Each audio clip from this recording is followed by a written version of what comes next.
L'événement qui allait se produire aux noces de Cana avait dans la pensée de notre Seigneur une signification qui dépassait infiniment tout ce qu'il pouvait y avoir dans la pensée de n'importe qui d'autre. Il n'y avait en réalité aucun rapport, aucune comparaison possible entre ce à quoi tous les autres pensaient et sa préoccupation à lui. Il avait quelque chose à l'esprit qu'ils ne pouvaient, eux, ni discerner ni percevoir. Qu'était-ce donc? Si l'on se souvient qu'il est au début de son ministère, si l'on réalise que ce fut là la première manifestation de sa souveraineté comme fils de Dieu, on est déjà sur la voie.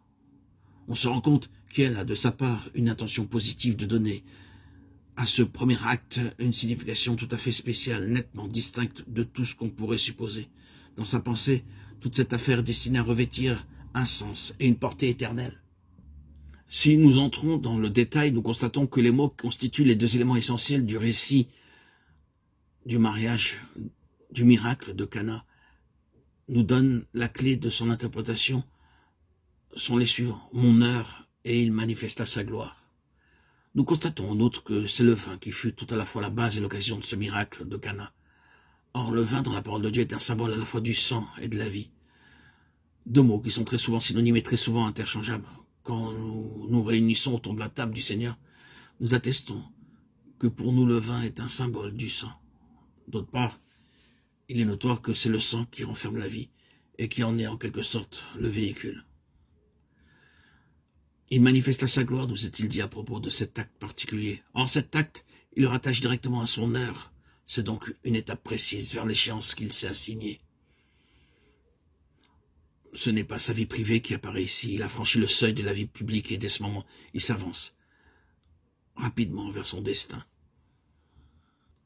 Il y a de sa part, dans cette entrée en scène aux noces de Cana, quelque chose de volontaire, de délibéré, et sa pensée à ce moment est fixée sur cette chose particulière qu'il rattache à son heure.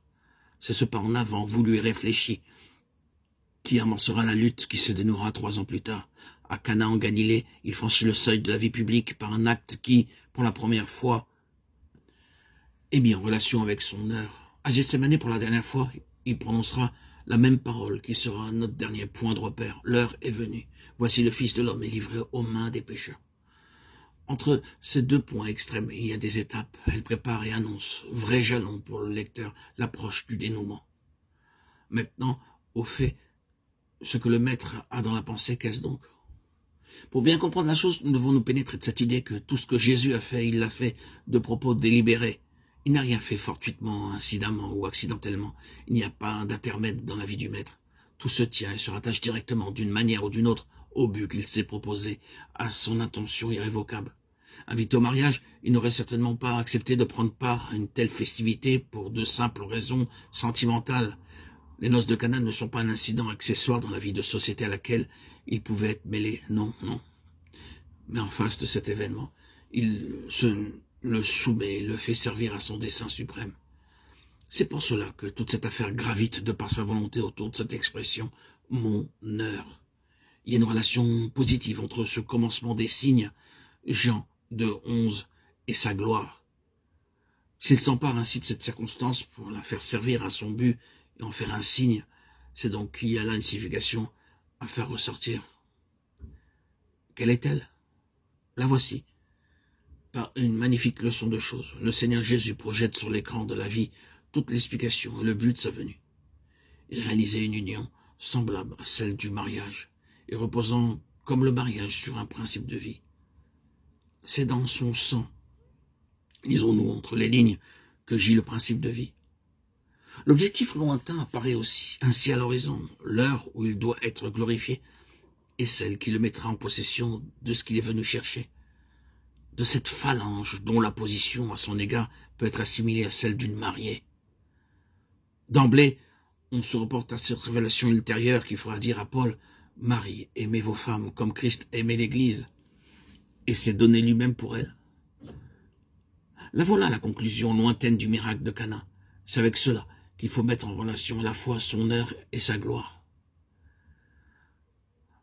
Pour énoncer la chose plus simplement, nous dirons, voilà de quoi le Fils de l'homme a besoin pour manifester sa gloire, d'une Église qui soit unie à lui de même façon sur la base de cette vie pareille pour laquelle il s'est donné.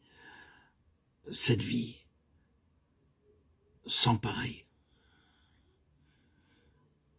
ce mariage de Cana, qui n'eût été par ailleurs qu'une manifestation quelconque de la vie de société en Galilée, Jésus s'en saisit, lui donne un sens, et en fait l'occasion et le signe précurseur d'un plan déjà tout arrêté. Hein, c'est bien là le commencement des signes.